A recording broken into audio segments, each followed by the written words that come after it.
Bonjour, bonjour. Je vous salue dans le précieux nom du Seigneur Jésus, notre Seigneur Sauveur. Ce matin, nous avons une très bonne nouvelle. Et cette nouvelle est dans Jean 1, verset 31.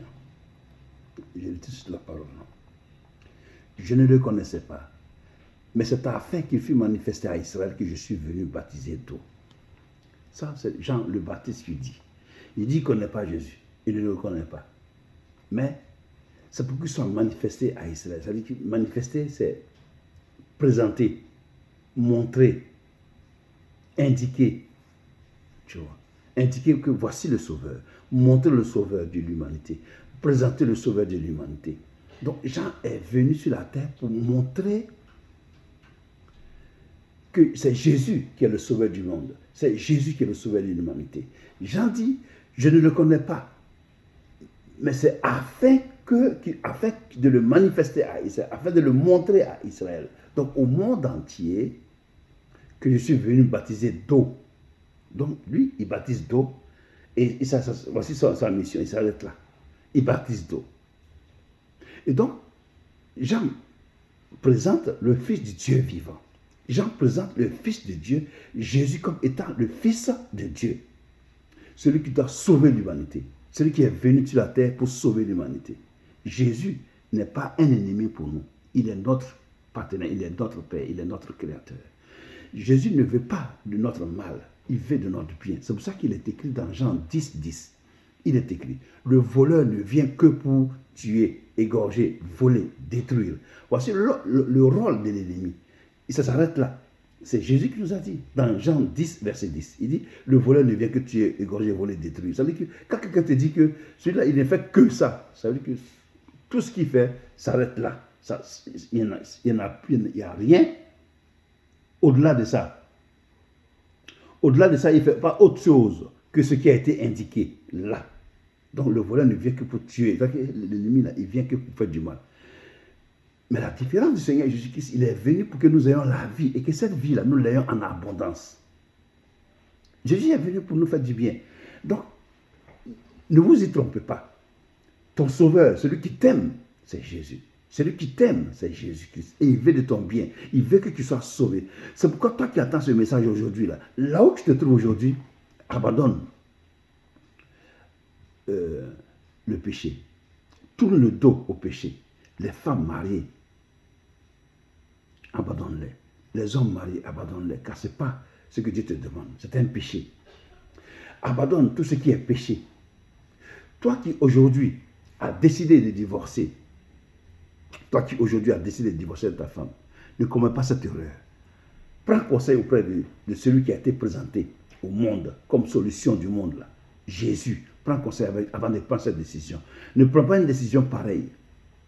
Oui, toi mon frère qui as décidé de divorcer, toi ma soeur qui a décidé de divorcer, consulte d'abord le Seigneur. Parce que Jésus dit de pardonner. Donc il t'amène à ce foyer, non pas pour que tu ailles faire des enfants puis partir. Non, c'est pas comme ça. Pardonne. Pardonne. Il faut pardonner. Il faut pardonner. Parce que c'est ce que le Créateur nous demande de pardonner. Celui qui a notre solution là, celui qui a la solution à tous nos maux, à tous nos problèmes, c'est Jésus. Il te demande de pardonner. Oui, il te demande de pardonner. Parce que pendant que je prie de ce moment de divorce, il y a beaucoup de personnes qui veulent divorcer. Ne divorcez pas. Ce n'est pas ce que Dieu nous a demandé de faire. Ne divorcez pas. Ne divorcez pas de votre mari. Ne divorcez pas de votre femme. Parce que ce n'est pas la voie de Dieu. Ce n'est pas la volonté de Dieu, le divorce. Parce que dans toute situation, les plus compliquées, Jésus est la solution. Souvenez-vous de Lazare qui était mort depuis 4 jours. Sa propre sœur a dit, il sent déjà. Le Seigneur dit, ne t'ai-je pas dit que si tu crois, tu verras la gloire de Dieu? Et c'est Dieu qui a été présenté par Jean est parti. Il a dit, Lazare sort. Lazare est sorti de sa tombe. Donc il pourrissait déjà.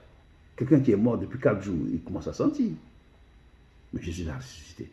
Donc ton problème a la solution avec Jésus-Christ. Tourne-toi vers lui. Infléchis-nous.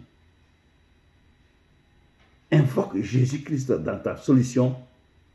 Oui, cherche ta solution auprès de Jésus et invoque-le dans tes problèmes pour que la solution là, vienne et que tu sois délivré au nom de Jésus. Ne cherche pas par ta propre force. Ça ne marchera pas. Mais le Créateur, ton Créateur qui s'appelle Jésus-Christ, c'est lui seul qui a la solution au problème dont tu traverses. C'est pourquoi invoque-le. Il a dit, dans Jean 3, 14, de même que Moïse éleva le serpent dans le désert, il faut de même que le Fils de l'homme soit élevé, afin que quiconque croit en lui ne puisse pas. C'est-à-dire, afin que quiconque invoque Jésus-Christ, fléchisse genoux au pied de la croix, soit exaucé, soit sauvé. Voilà. Que Dieu te bénisse. Hein, ma soeur, aujourd'hui tu te demandes, est-ce réellement Jésus-Christ qui sauve? Oui, c'est Jésus qui sauve.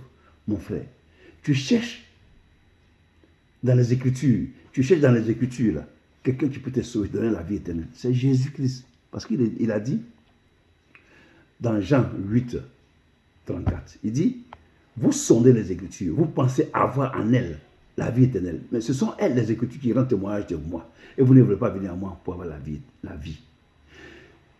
Mon frère, il n'y a pas de Dieu sur la terre ici. C'est Jésus-Christ qui est le Dieu. Jésus-Christ est ton créateur. Il te connaissait avant même que tu viennes sur cette terre ici. Il a dit dans Jérémie 1, verset 5, avant que je t'eusse formé dans le sein de ta mère, je te connaissais. Oui, avant que tu naisses, tu viens sur la terre là. Jésus te connaît parce que tu étais esprit. Tu es esprit, tu vas retourner esprit. Mais il y a un corps, ce corps-là, l'enveloppe là, qui nous enveloppe ici sur la terre des hommes. Tu vois. Donc, donne ta vie à Jésus-Christ. Réconcilie-toi avec ton Dieu. Réconcilie-toi avec ton Dieu. Il y a longtemps que tu traînes. Même le temps est venu pour que tu rentres à la maison. Le temps est venu pour toi pour que tu rentres à la maison. Il y a longtemps que tu as traîné au dehors. Dieu t'attend. Que Dieu te bénisse. Demain pour une autre vidéo. Amen. Soyez bénis encore.